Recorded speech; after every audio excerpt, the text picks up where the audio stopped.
Nossa, Helena, você já trouxe aqui o assunto dos paranormais, né?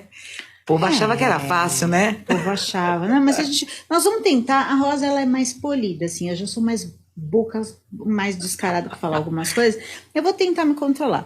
Mas a gente tinha ali um clima bem tenso, né, gata? Era muito tenso, né? Porque a gente, não só que a gente ia muito cedo para lá, a gente ficava confinado durante muito tempo, né? A gente chegava na produtora, já entregava o celular, qualquer tipo de comunicação, né? Já tapavam a gente, colocavam um negócio e partia para sabe lá onde. Então a gente estava entregue na mão dos produtores, a gente, nossa segurança, nossa integridade, estava tudo lá. E quando a gente chegava no lugar, a gente tinha que entender a situação. Então, fora, né, a questão da prova em si, era tudo que era vivenciado ali, antes, durante e depois, né? E tinha a questão de que quando a gente estava ali, né, com os oráculos, na nossa frente tinha mais de 50 pessoas que eram da produção, com um foninho, um gritando, né? Um falando, puxando com o outro, gente falando, e a gente microfonado que não podia nem fazer xixi, que alguém ia escutar o seu xixi em algum lugar. Então, era uma situação, quando a gente estava com o oráculo, não é igual a gente está com o consulente ali, olhando para o consulente. Focado, nós né? trabalhávamos com 30% do potencial, porque a gente tinha que pegar energia voando, que nem confete, e pegar na pinça ali. Então, não era uma coisa fácil. Pra gente foi bastante desgastante. Algumas pessoas falam, ai, mas aquilo tudo é real, porque não é possível. Além de ser possível, é real sim. E além de tudo, o duro não é a gente matar um leão por dia, né? Eu acho que o mais difícil é desviar das antas, enquanto a gente mata os leões. Então, além de tudo, tinha as fofocas, além de tudo, tinha as jararacas e leoas ali, né? Uma em especial. Então, a gente também tinha uma administração perfeita da parte da produção, perfeita da parte do SBT, perfeita, uma disposição perfeita de todos e uma jararaca ali disseminando de doenças ali emocionais com as quais a gente teve que lidar, todo mundo. E eram muitos ânimos diferentes, né, Sim. Selena? Eram muitas pessoas que vinham com informações diferentes, com visões diferentes, né? E também, como você comentou, a coisa de você falar sem saber e acabar sugerindo possibilidade de outras pessoas querer, né? Porque todo reality, né? As pessoas gostam também dos bastidores, dos problemas, das brigas, das fofocas. E você vê que até tentaram muitas vezes inseminar, né? Algum tipo de controvérsia, de disputa, de um monte de coisa, para gerar um clima, para ter, né, também um ibope em relação a isso. Eu não Isso é tinha muito parado para complicado. pensar, né? Nos tempos de hoje, se nós nos engalfinhássemos no programa, Nossa, teria sido excelente. teria. Nos tempos de hoje, por exemplo, que a Quer baixaria... dizer, seria bom para TV, para coisa, mas não para Não nossa pra integridade, nós. E aí, o que eu acho que eles, que talvez quem quis disseminar toda essa discórdia, não sei qual é o intuito dessa criatura, mas se ela pensava isso, ela devia ter lembrado que nós somos seres espiritualistas e que ser espiritualista não está aqui para entrar em embate com o outro. Ou a gente entra numa aliança, ou a gente entra numa congruência, a gente tem que entrar em alguma coisa positiva. Do contrário, você está fazendo o quê com a é muro espiritualidade? baixo, né? Muro baixo. Não faria sentido. E uma coisa que eu falei, lembra que a gente estava conversando aqui? Eu falei, Rosa, peraí, vamos falar isso lá?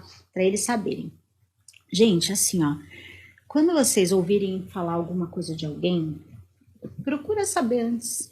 Não vai atrás. A gente vê hoje as fake news arrastando pessoas por caminhos perigosíssimos. Um dia alguém está totalmente amado, no outro dia aquele alguém está totalmente odiado, Destruído. Porque uma pessoa foi lá e começou uma bola de neve. Então procura ver ali, que nem eu passei por isso nos paranormais, eu passei por uma pessoa que tentou me difamar de todas as formas ali dentro, e eu sou muito tranquila nesse sentido. Eu penso assim, eu tenho tempo do mundo. Ainda bem que eu não morri no meio, né? Que deu tempo de eu assistir isso acontecer. Eu falei assim, eu tenho tempo do mundo. Todos os nós vão chegar no pente. E um dia, as pessoas que escutaram coisas a meu respeito, elas vão me conhecer e vão saber. Mas era uma coisa que eu falei até para uma pessoa de lá muito especial, que eu gosto muito. Eu falei assim, ó, você quer saber quem eu sou? Você não é um bom oraculista? Abre suas cartas. Você vai me dissecar, você vai me mapear todinho, você vai saber. Então era simples, é simples da gente saber com quem que a gente pode lidar e com quem que a gente não pode. Mas eu cheguei lá muito despreparada, não acreditando em mim. E eu acho que as pessoas não acreditaram porque eu não acreditava. E aí eu fui me destacando de alguma forma, e eu passei a acreditar em mim. E aí a gente acaba tomando martelada mesmo, que é normal. Isso acontece, né? A gente teve muitas situações ali, né?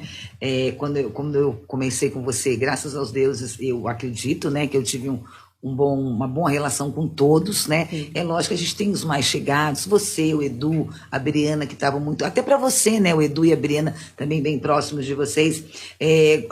O Elias, troquei muita ideia com ele de muita coisa, acho o Elias muito elegante, muito culto, né? A Lúcia tem um jeito muito materno, muito doce. Então cada um tinha um jeito, cada um tinha uma coisa e tudo mais. E a gente percebia que tinha algumas coisas acontecendo além dali, né? As tentativas. E como você falou, a gente não estava ali, né, para entrar numa disputa no muro baixo, a gente estava ali para trabalhar, mostrar o que é a espiritualidade, como as coisas se renovam, como as energias ficam nos locais, e mesmo porque a gente não fazia a menor ideia de como era esse jogo. Simplesmente disseram que a gente ia chegar lá e tinha que falar o que tinha acontecido. A gente não fazia a menor ideia do que se tratava. E depois, com o tempo, né, porque você falou uma coisa muito séria, a gente chegava no lugar, tudo tapado, etc e tal, soltava a gente lá. Tinham mais de 70 pessoas no set. Todo mundo pensando, vibrando. A história que a gente tinha que contar. Só que no local não tinha acontecido só aquilo. Tinha milhões de informações, né? O caso que eu peguei lá do avião da TAM, né? Do acidente do avião da TAM. Imagina. Eu cheguei no lugar, era uma população imensa conversando comigo. E eles me mostrando uma casa. E eu nem fazia a menor ideia onde estava. E aí eu falava assim, arrepiada, eu olhava para o céu, eu entrei e saí da casa várias vezes e olhava para o céu e falava, mas meu Deus, o que eu estou procurando no céu? O que eu estou procurando no céu? E eu não me atentei, que era o avião. Mas aqui, o que eu estou procurando? Por que o céu? E o cheiro que vinha daquelas misturas de um monte de coisa, etc. E era muita voz, muita gente, muito socorro, muita coisa lá. E aí eu falei, gente... Aqui tem muitas pessoas envolvidas, mas não imaginava que era uma catástrofe, porque a gente nem sabia do que a gente ia... Eu não sabia se era para a gente falar de uma pessoa só, se era para falar da catástrofe, se era para falar o que eles estavam buscando. A gente não sabe, a gente chega lá não é só os olhos vendados, a gente também chega com uma certa sabotagem positiva, porque o programa confunde a gente de propósito, que é pra gente meio que ter que acionar mesmo. O programa em si, a produção e tudo ali foi sensacional. Maravilhoso. Aquilo é impecável, tudo, o Celso, tudo. O compromisso do SBT e tudo que eles trouxeram pra gente como conforto também na situação foi maravilhoso. Por isso que um embate entre nós, os participantes, estava meio over ali. Não era o que da situação. E aí o tempo passou, né? Que eu sempre falo, o tempo ele explica tudo. Por isso que eu nem me movo. O povo fala as coisas, eu não movo um músculo, ainda mais com botox, você não consegue mover nada.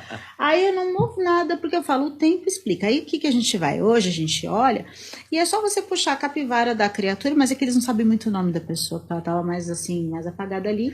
Mas é só vocês puxarem a capivara da pessoa e vocês vão... A capivara espiritual, né? De Trambique, de não sei o que, de não sei o que lá. E aí dá pra gente saber quem que é quem. Então, aquilo não me preocupou, porque a minha idoneidade se manteve ali dali pra frente. Mas foi difícil, assim, lidar com os olhos, com preconceito, e eu sou tímida, né? Até hoje eu vou na casa das pessoas e falo, gente, eu não sou antipática, eu sou tímida, tá? Mais um pouquinho, e aí e as pessoas achando que eu não me misturava, e eu morria de vergonha, mas enfim, essa foi a minha experiência. Isso que a Rosa falou, que ela olhava para cima e sentia, aconteceu comigo naquela das crianças, por quê? Eu não estava entendendo. Eu estava numa casa e eu não conseguia, da menina que foi assassinada pelo primo, e eu não estava conseguindo conectar com a prova, não conseguia. Né? Tanto que olhando a mãe da menina assistindo na outra sala, a mãe da menina fazia assim, no começo. O que aconteceu? Um belo momento, meu olhar subiu e em cima da porta de entrada tinha um crucifixo. E aí eu lembrei do crucifixo, não posso falar que eu choro, que tinha em cima do berço do meu filho pequeno. E aí a palavra criança veio na minha cabeça. E eu disse, essa prova tem a ver com criança. Quando eu disse isso, a criança conectou comigo. Ela precisava dessa palavra. Ela precisava desse movimento. Comando, né? Eu dei o comando lembrando de outra criança que não tinha nada a ver. E aí ela vem e conecta comigo. E aí quando eu consigo fazer toda a trajetória de achar onde tudo aconteceu. Aí quando você achava o fio, você conseguia ir. Isso.